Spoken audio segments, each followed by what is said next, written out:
Hari ini saya akan bicara tentang abnormal. Dalam hidup ini ada hal-hal yang dianggap tidak normal oleh sebagian orang. Apa sih yang menjadi ukuran normal bagi kita? Mari kita belajar sama-sama. Orang akan berkata sesuatu abnormal karena tidak biasa bagi mereka. Mereka tidak pernah lihat, mereka tidak terbiasa dengan hal-hal itu, dan mereka akan bilang abnormal. Tapi sesungguhnya apa yang normal bagi kita belum tentu normal bagi sebagian budaya. Apa yang menjadi normal bagi kita belum tentu normal bagi mereka. Saya kasih contoh hal-hal yang saya lihat di sekeliling saya. Kami punya asrama di Jakarta. Anak-anak ini kami adopsi dari feeding and learning centers kami di pedalaman-pedalaman Indonesia. Anak-anak terpilih dari keluarga tidak mampu, khususnya yatim piatu, mereka yang cerdas, punya karakter yang baik. Dan mereka kami bawa ke Jakarta, khusus yang terbaik, untuk dibeasiswakan dari SMP sampai kuliah. Nah, kami bersyukur berbagai macam suku ada di dalam satu rumah dan kami saling belajar.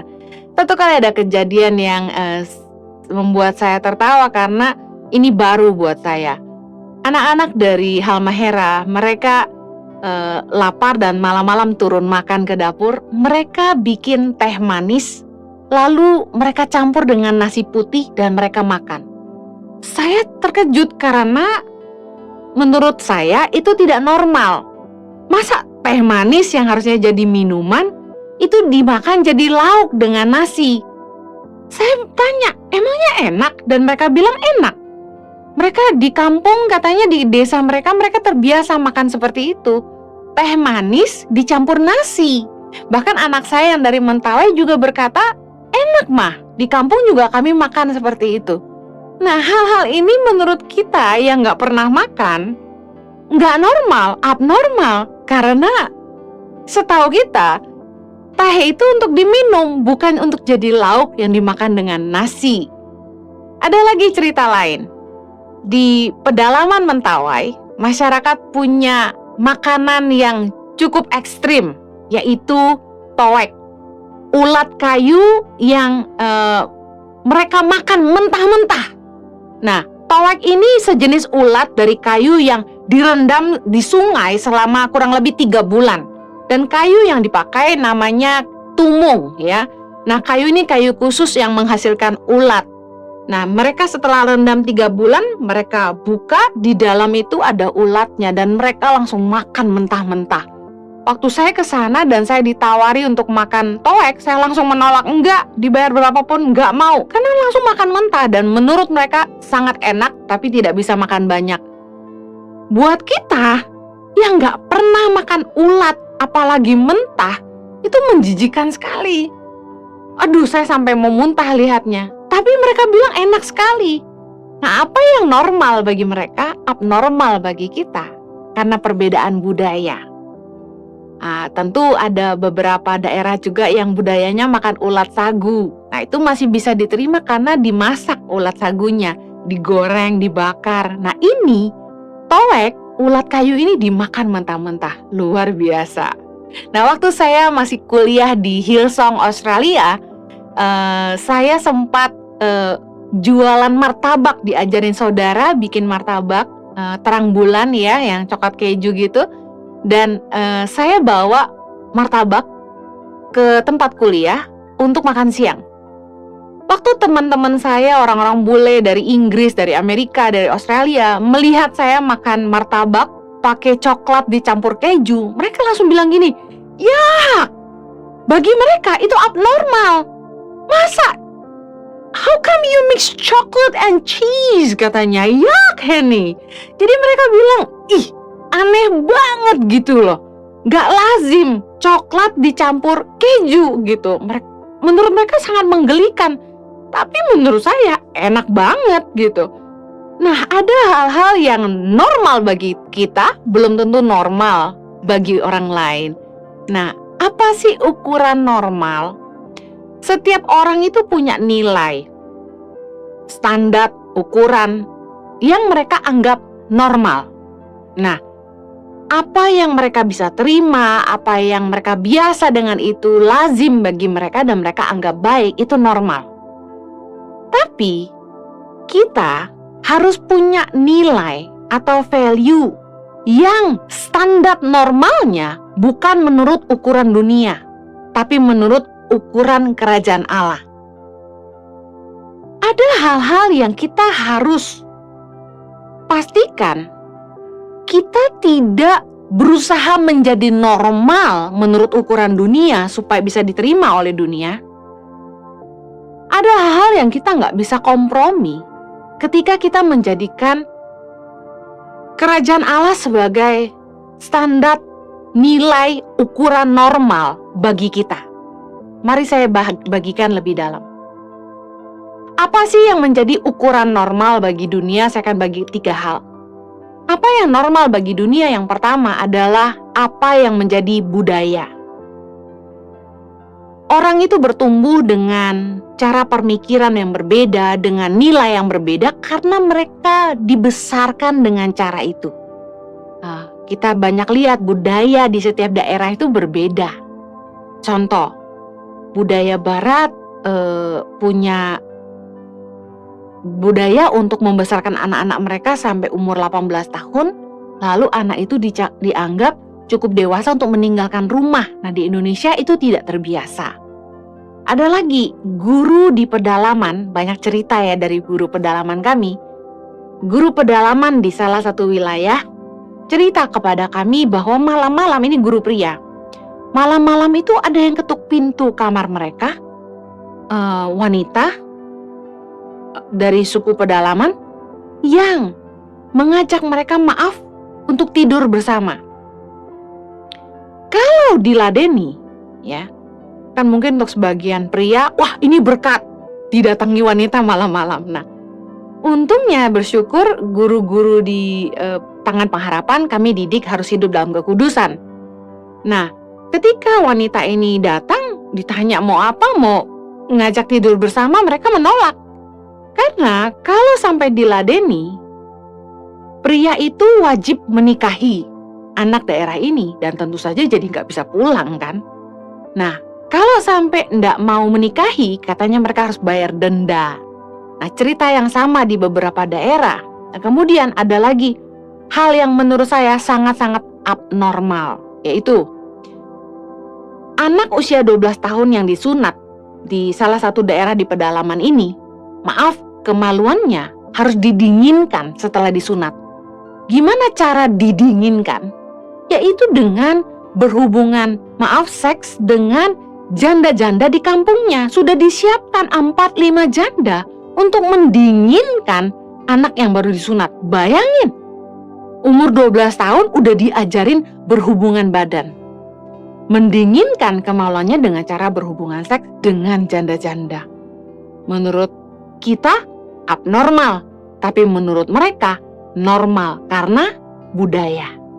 Yang kedua, apa yang menjadi ukuran normal bagi dunia adalah standar yang kita ciptakan. Contoh, kitalah yang menciptakan image, standar, ekspektasi orang terhadap kita. Kita yang menciptakan image kita di mata publik. Contohnya, saya Henny Kristianus sebagai hamba Tuhan dan Jennifer Lopez sebagai artis, ya. Nah, bagi pengikut di follower saya di Instagram, ya, mereka nggak akan setuju, mereka akan komentar negatif kalau saya posting foto mengenakan pakaian yang sangat terbuka. Bahkan sampai menunjukkan daerah-daerah yang harusnya tidak sepantasnya dipertunjukkan, dipertontonkan. Saya yakin hari itu akan banyak yang unfollow saya karena marah sama saya. Karena orang itu follow karena ada satu nilai yang mereka hargai dalam hidup kita, sehingga mereka follow Instagram kita. Dan ketika kita tidak menghidupi value itu, tentu mereka akan komentar negatif, mereka akan kritik, dan kemudian bahkan akan banyak yang unfollow kita. Nah, Berbeda dengan Jennifer Lopez, sebagai artis yang memang terkenal, sering berpakaian terbuka, dan followernya fine dengan itu, bahkan memuji dia dan bilang cantik dan sebagainya. Dan bahkan kita tidak keberatan dengan itu, karena J.Lo membuat image di mata publik dia artis yang seksi. Nah, image kita di mata publik, kitalah yang menciptakannya. Mereka akan menganggap normal kalau mereka terbiasa dengan image yang kita ciptakan. Saya kasih perbandingan mungkin yang lebih dekat saya dengan sesama hamba Tuhan. Saya punya teman baik yang sudah seperti kakak sendiri. Dia juga mengembalakan gereja, istri gembala. Nah,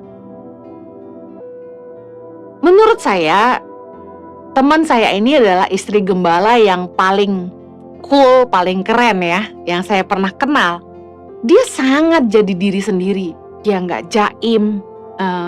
Sehari-harinya dia senang memakai celana pendek ya, meskipun tidak pendek sekali.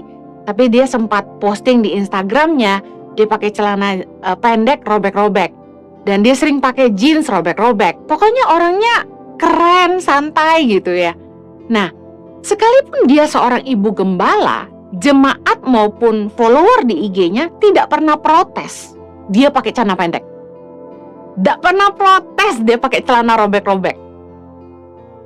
Bayangkan kalau saya yang posting di Instagram saya, satu kali saya ke Halmahera dan saya berpose dengan celana jeans yang robek di lutut. Beberapa orang langsung komentar negatif. Tidak pantas Ibu Heni sebagai hamba Tuhan pakai celana jeans robek-robek, tidak pantas segala macam. Wah, bahkan ada yang lebih frontal waktu saya khotbah tentang kekudusan, lalu bicara soal percabulan. Orang ini komentar, Anda ngajarin percabulan, Anda tahu tidak percabulan itu apa? Anda sendiri make up seperti itu cabul tahu katanya. Nah, jadi saya lihat lucu-lucu sekali komen-komen ini. Apa yang dianggap normal sama mereka, sebenarnya apa yang kita ciptakan. Image yang kita create di mata publik. Kenapa teman baik saya ini, meskipun dia juga hamba Tuhan, istri gembala sidang, dia posting di Instagram dengan celana pendek dan robek-robek, tidak ada jemaat maupun followernya yang protes. Sedangkan saya sebagai hamba Tuhan, cuma pakai jeans celana panjang, robek di lutut, langsung diprotes. Karena image yang kita ciptakan. Saya selalu posting berpakaian rapi. Hampir tidak pernah saya upload foto dengan pakaian yang agak terbuka, misalnya dengan celana pendek, hampir tidak pernah. Sehingga satu kali ketika saya sedang di Bali bersama keluarga dan saya posting salah satu foto kami di Bali mengenakan celana pendek, langsung ada yang komen. Jadi sebenarnya saya belajar bahwa apa yang normal adalah standar yang kita ciptakan. Yang ketiga, standar yang normal bagi dunia adalah apa yang menjadi pedoman atau keyakinan. Contoh, kepercayaan turun-temurun. Contohnya gini, adalah normal bagi pria untuk menyatakan cinta terlebih dahulu kepada wanita. Nah, ini kan sebuah budaya sebenarnya. Dipercaya sebuah pedoman dan keyakinan bahwa ya pria yang harus menyatakan cinta duluan dong.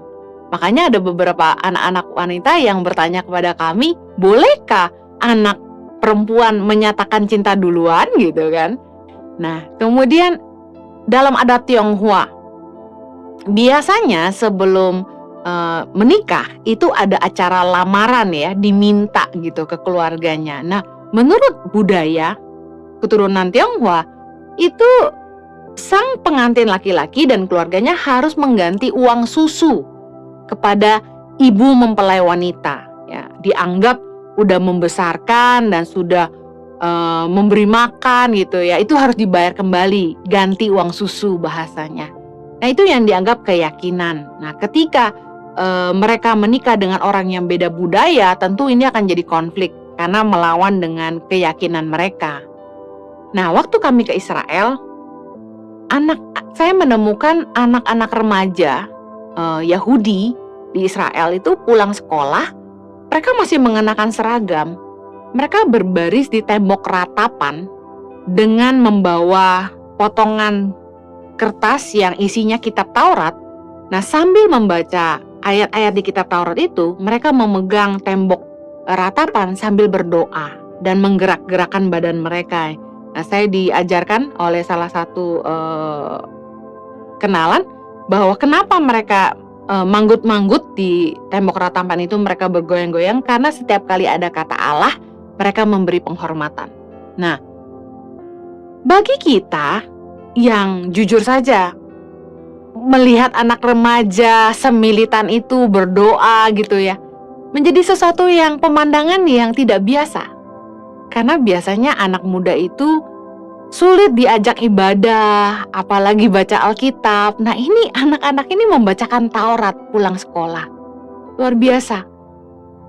Apa yang normal bagi mereka adalah apa yang menjadi keyakinan. Nah, kita lihat begitu banyak perbedaan di belahan dunia. Dalam Roma 12 ayat 1-2, Rasul Paulus mengajar kepada jemaat di Roma demikian, ayat 1-2. Karena itu, saudara-saudara, demi kemurahan Allah, aku menasihatkan kamu supaya kamu mempersembahkan tubuhmu sebagai persembahan yang hidup, yang kudus, dan yang berkenan kepada Allah. Itu adalah ibadahmu yang sejati. Ayat kedua, janganlah kamu menjadi serupa dengan dunia ini, tetapi berubahlah oleh pembaharuan budimu, sehingga kamu dapat membedakan manakah kehendak Allah, apa yang baik, yang berkenan kepada Allah, dan yang sempurna. Saya meyakini bahwa Rasul Paulus sedang mengajarkan kepada kita bahwa apa yang harusnya menjadi nilai, pegangan, prinsip dalam hidup kita sebagai orang percaya bukanlah apa yang normal bagi dunia, apa yang bisa diterima oleh dunia. Oleh karena itu dikatakan, janganlah kamu menjadi serupa dengan dunia ini, bahwa kita tidak boleh takut untuk menjadi berbeda. It's okay to be abnormal. Justru kita harus punya standar kerajaan Allah di mana kita harus bisa membedakan mana kehendak Allah, apa yang baik, apa yang berkenan kepada Allah, dan apa yang sempurna. Bahwa kita harus mempersembahkan hidup kita kudus dan berkenan kepada Allah, karena itu ibadah kita yang sejati. Saya percaya Rasul Paulus bukan sedang bicara soal fashion atau cara makan. Karena dalam Roma 14 ayat 17 dikatakan, sebab kerajaan Allah bukanlah soal makanan dan minuman, tetapi soal kebenaran, damai sejahtera, dan sukacita oleh Roh Kudus. Saya percaya kita sedang diajar bahwa standar kerajaan Allah mengajarkan bahwa kehendak Allah dalam hidup kita paling penting. Bahwa apapun yang kita lakukan, kita harus memastikan apakah Tuhan berkenan, apakah Tuhan disenangkan, apakah Tuhan dipermuliakan.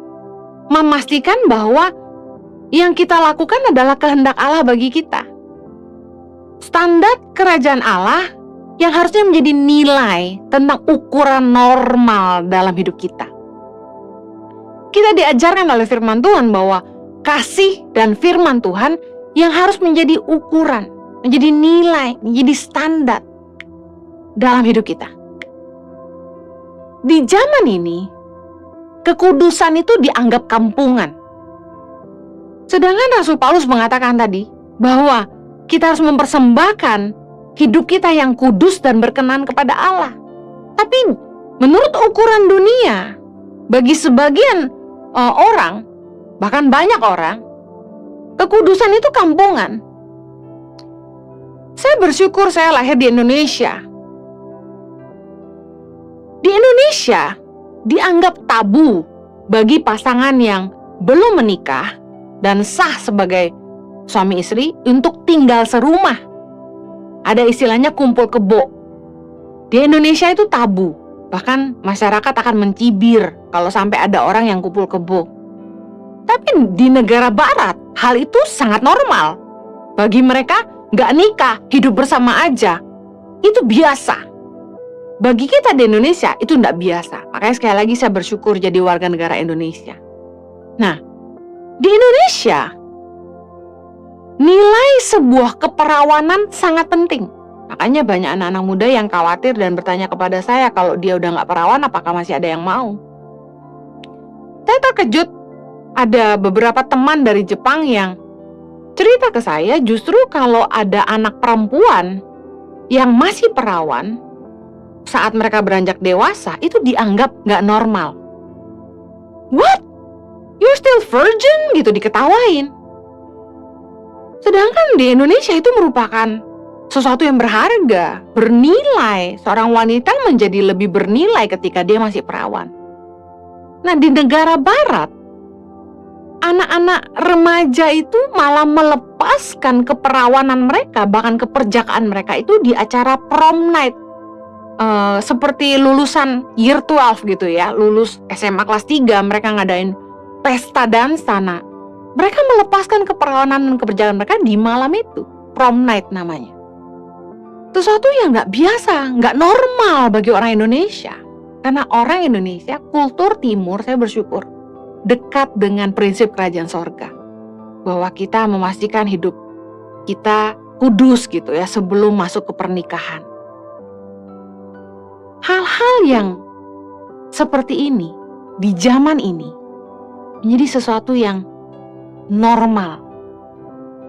Banyak orang-orang yang menganggap bahwa kekudusan menjadi sesuatu yang tidak penting lagi.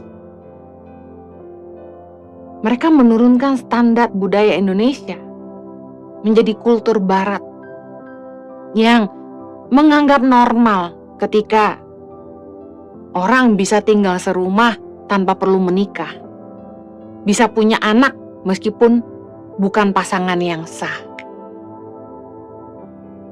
Kita harus pegang prinsip sebagai anak-anak Tuhan, bahwa apa yang normal bagi kita, apa yang bisa kita terima, adalah apa yang sesuai dengan kebenaran firman Tuhan. Tentu saya tidak sedang mengajak Anda untuk menghakimi orang-orang di luar sana, tetapi sebagai terang dunia, sebagai garam dunia, kita harus memberikan standar kerajaan Allah yang harus dipertontonkan kepada dunia, bahwa inilah kebenaran yang sesungguhnya. Apa yang menjadi ukuran normal dalam kerajaan Allah? Rasul Paulus berkata, janganlah kamu menjadi serupa dengan dunia ini. Kenapa Rasul Paulus katakan ini? Karena prinsip kerajaan sorga berbanding terbalik dengan prinsip dunia. Contoh, free sex menurut dunia oke, tapi menurut firman Tuhan, kita harus hidup kudus. 1 Petrus 1 ayat 16 berkata, sebab ada tertulis, kuduslah kamu, sebab aku kudus. Kita harus hidup kudus, kata firman Tuhan. Tapi menurut dunia, kekudusan itu kampungan. Free sex itu biasa. Prinsip kerajaan Allah dan prinsip dunia berbanding terbalik. Anda mau ikut yang mana? Pastikan kita tidak takut untuk jadi abnormal. Kalau kita hidup dalam prinsip kerajaan Allah, kita akan menjadi abnormal bagi dunia. Tapi itu tidak apa-apa. Kita harus hidup menurut ukuran, nilai, standar kebenaran firman Tuhan.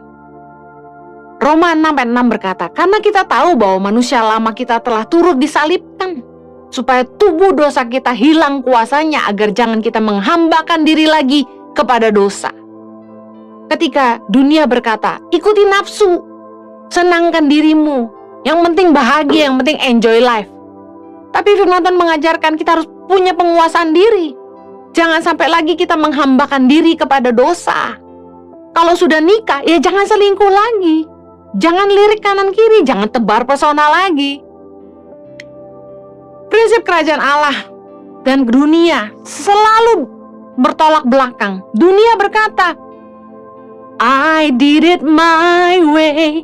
Tapi kerajaan Allah bicara tentang kehendak Allah bagi kita. Hidup dalam kehendak Allah, kita diajarkan untuk hidup dalam penyangkalan diri. Yesus berkata dalam Matius 6 ayat 24, setiap orang yang mau mengikut aku, ia harus menyangkal dirinya, memikul salibnya, dan mengikut aku. Mengikut Tuhan berarti tidak melulu apa yang kita inginkan kita lakukan. Ada penyangkalan diri. Bukan apa yang enak bagi kita yang kita turuti.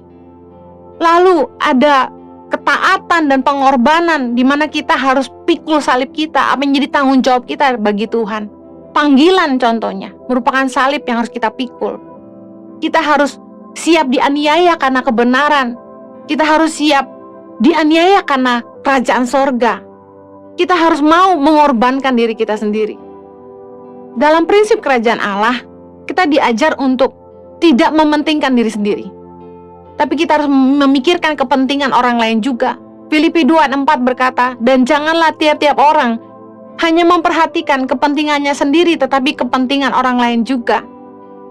Kita tahu teori dunia, yang penting gue untung. Tapi firman Tuhan mengajar kita juga harus memikirkan kepentingan orang lain. Jangan hanya karena untuk cari untung, kita ngeracunin orang. Jangan hanya untuk keuntungan diri sendiri, kita merugikan orang lain. Apalagi sampai menindas orang lain, menekan orang lemah.